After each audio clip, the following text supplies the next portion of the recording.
VinFast after sales service, is it good? Welcome and good day. One of the biggest questions I always receive isn't about the battery, range, or charging. It's this: kamusta ang after sales ng VinFast? Because let's be honest, anyone can sell a car. The real test begins when something goes wrong. Today I'll share my personal experience with VinFast after sales service.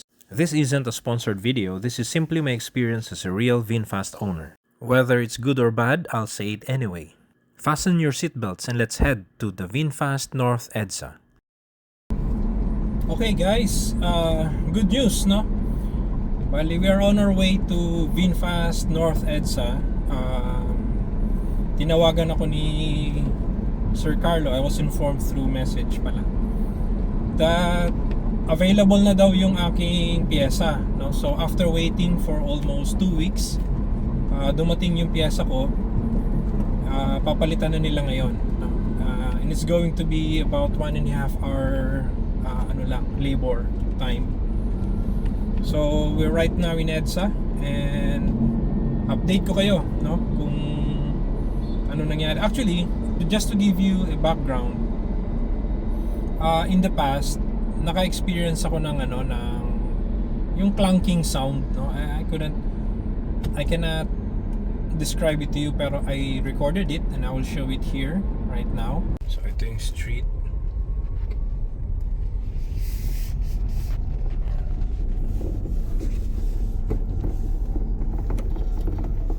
Did you hear that? That's the sound. And then yung steering ko may shrieking sound or creaking sound, I mean. I will also show it to you, no?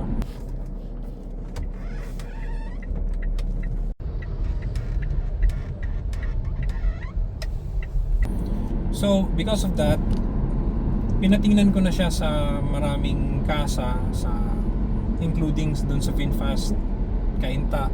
And okay naman daw yung suspension ko, wala naman nakita.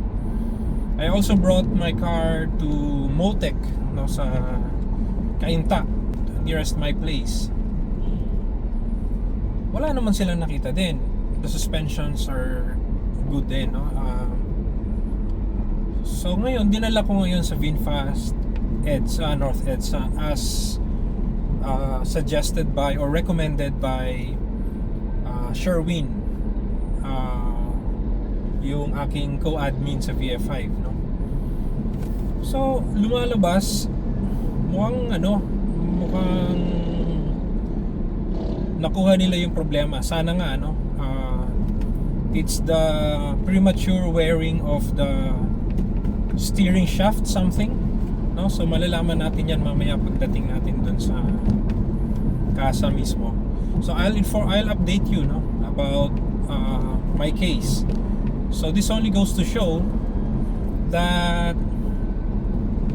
yung after sales service ng VinFast is okay. Biruin mo 2 weeks waiting time, tapos pwede ko namang gamitin muna yung car while waiting. So hindi nakakainip, no? So dun sa mga nagtatanong tungkol sa after sales kung kamusta, I think 2 weeks waiting time is okay, no? Siguro nandun na daw yung piyesa sa Batangas ba yun? Warehouse nila sa Batangas. Kaya lang, syempre may mga processing of papers yan, so maabot ng 2 weeks. So, I'll update you. Okay guys, thank you. Hello, we just arrived kay Carlo, Sir Carlo. Sa opisina, sir, ano ba sa'yo, sir? Schedule? Naka-schedule, oo. Sige po, sir, diretso po sa opisina. Okay, thank you. So we just arrived here in VinFast North EDSA. Kausapin ko na si Carlo. So nandito tayo sa VinFast North EDSA. Kita mo, ang daming sasakyan, inaayos nila, oh. Buti na-accommodate tayo. Ayan, so ito pala yung pyesa, medyo may kabigatan. Ayan. So hindi ko, nakabalot pa siya, pero hopefully maayos na. Thank you. So guys, ayan. Naabutan na tayo ng ulan. Ayan, ito yung EDSA. Naabutan na tayo ng ulan. Pero nasa loob na yung sasakyan. Time check, it's 1:39. So tingnan natin kung ano oras matatapos, no? Yung ginagawa. So I'm now in VinFast customer lounge. Well, habang inaantay natin magawa yung sasakyan, panoorin niyo muna to yung diagnosis ng mga una kong pinuntahan. Klaseng tunog, sir. Oo, preno? Yung pagpino yung mga lubak, dun siya tumutunog. Kaya yan, tayo lang din. Matigas ko eh. Alam ba yung temperature na ito? 33. Ayan. Kasi ito yung sira. Yan yung sira. Stock Okay. up kasi ito eh. Stock up. Pwede itong tumunog kasi hindi siya gumagalaw. Hindi Okay. siya nag-dictate. So pag nag-stock up siya, ibig sabihin yan, sira na. Madalas. Okay. Kano daw sabi nila? Ayaw pa yung magbigay ng Ayaw pa. Mga 36 lang. 36,000? Pero ano pa yun? Asking niya lang yun. Asking. So, I was informed, tapos na daw yung piyesa ko. So, what time is it now? It's 2:28. Saglit lang. Naayos ka agad. Napalitan agad yung piyesa. Thank you. Thank you, Sir Carlo. Thank you, Sir VinFast North EDSA. Thank you very much for taking care of my VFI. Okay? Thank you. Hindi ko siya maipapanood kasi sa loob internal may maliit na gap yan eh. Okay. Kasi dito okay naman yung mga okay, kasi sa loob mismo yung lumalay ko kapag lumiligo ka may clearance. So yun yung tumutunog na clanking sound. Okay. Yun, thank you. This is how it was explained to me. Ito yung nasira sa akin. The intermediate steering shaft. Siya yung nagdudugtong sa steering column at sa steering rack na nakakonekta sa mga gulong. The vibrations from the front wheels are transmitted up to the intermediate shaft. Now when the shaft is worn, doon maririnig yung clunking sounds. Sige. I'm so happy dun sa after sale service nila. So guys, we're back.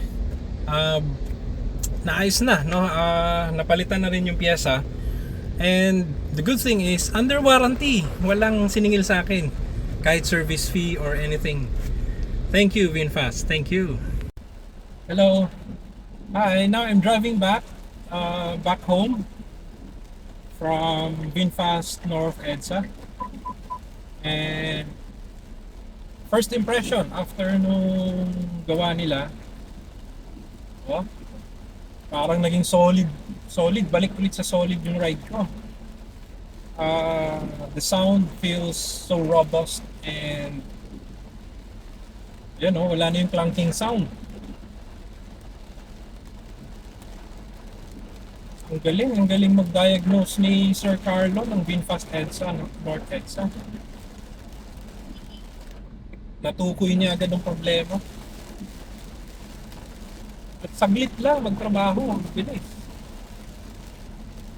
Oh, ayan mga rough road na itong dinadaanan ko.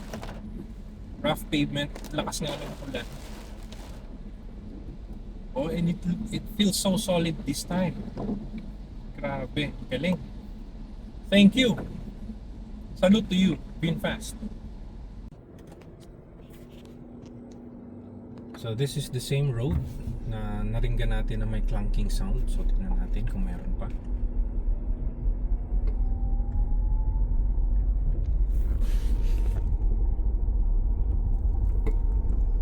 Oh, wala na. Together with me is Carlo of VinFast North EDSA. Good morning. Pag may problema kayo, siya lang kukontakin nyo. Magaling. Thank you. So, coming to the end of my vlog, here are my thoughts. What impressed me wasn't just that they found the problem, but how they handled it. They explained what they found, ordered the necessary parts, and kept me informed about their repair process.